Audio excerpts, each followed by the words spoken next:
That was illegal until today. It's illegal. Well, when we experienced that one time, I talked to one of the leaders in the street and I asked him, bakit naman kami ang pinahihirapan nyo? Palagay nyo ba sumasakay ng jeep yung mga opisyal ng mga oil companies?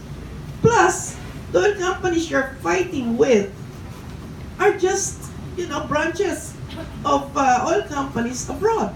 Kasi wala pa po yung independent companies noon.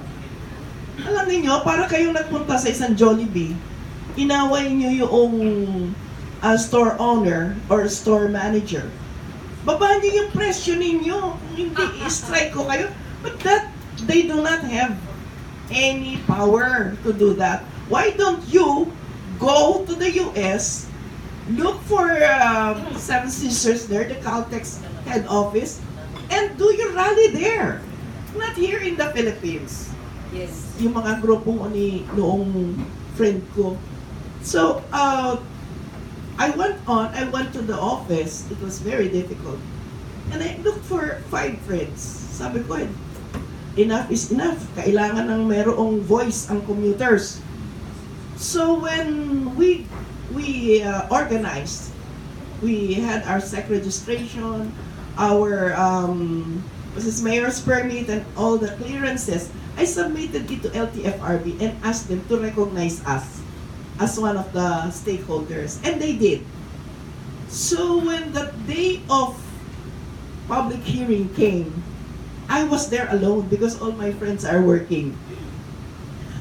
So when the then chair, Elena Bautista, asked for manifestations, so there were of course, the Jeepney Drivers Association and their lawyers in Colts. I was there because I am a working person, so I was wearing my blazer and they were looking at me. And Elena Bautista said, okay, we're calling for manifestations. And they said, for the transport organizations, we are the petitioners. So they said their names. And then she said, are there other manifestations? So I raised my hand. And she said, who are you? I said, I submitted our papers and were duly recognized as a stakeholder. And I said, we are manifesting opposition. So with the cameras which were focused on the transport groups, thinking that there is going to be an approval of the fare increase. I know most of you are still students at that time. That was 13 years ago. All the cameras were focused on me. And she said, are you a lawyer?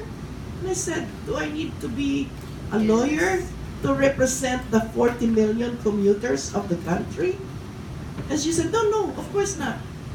So I said, we're manifesting our opposition. And so she said, okay, no fare increase, submit your position papers. And so all the papers the next day said, no fare increase. And they were so mad. So after 10 days, I came there again with, of course, we submitted our position paper. And then,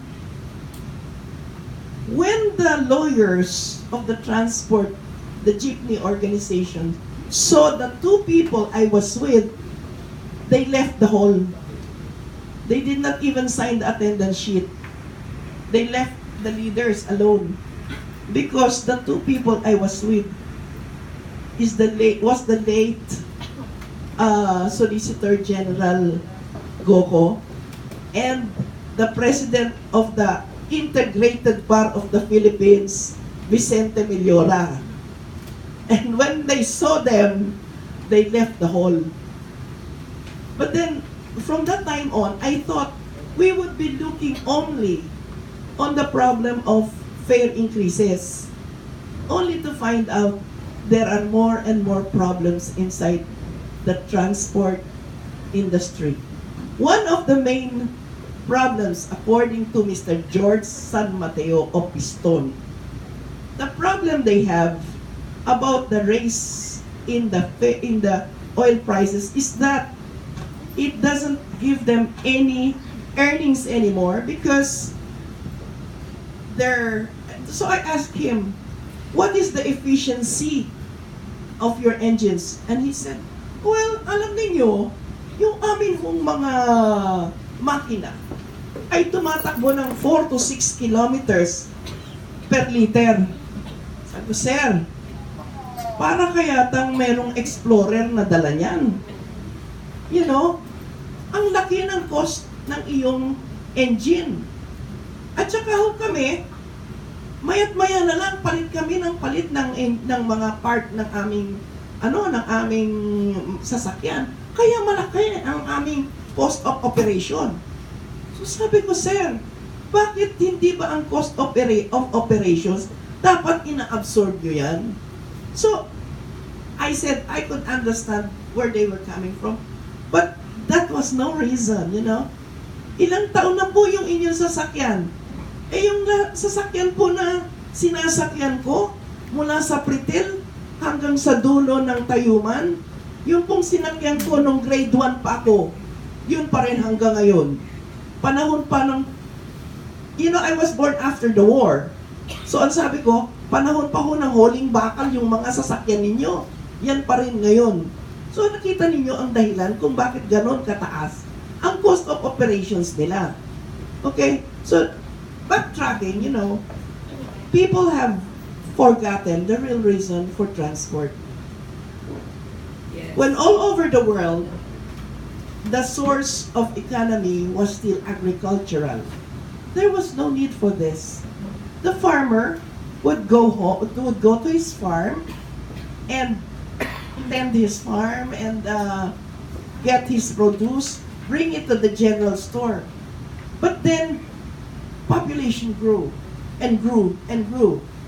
And then there was a need for more and more goods. And therefore factories were formed in the cities. There were cities that were formed because of this need. And so there was a need now to transport people and goods from the farms to the cities. That was the start of mass transport. That is the Industrial Revolution. Hindi pa po nagbabago ang sitwasyon na hanggang ngayon. People and goods still have to be transported. And many people forget that the core of all this is the commuter. People forget that the real people who run the economy of any country are the commuters. That's true. We are the ones that run the economy of the country, not the people in government offices like us now. Kasali na ako doon. Yes. It is not the people on the air-conditioned offices. It is the people in the streets, the people who day to day come from home, go to the cities, many of whom are suburban residents already. Kasi ho, naging masyado ng mahal ang renta ng mga bahay at apartment sa city. So doon na sila sa labas ng city and they have to transfer and, you know, take transport. Also, people have forgotten. Nung araw po, let's start with Japan. Nung araw po, mga Saibachus, mga war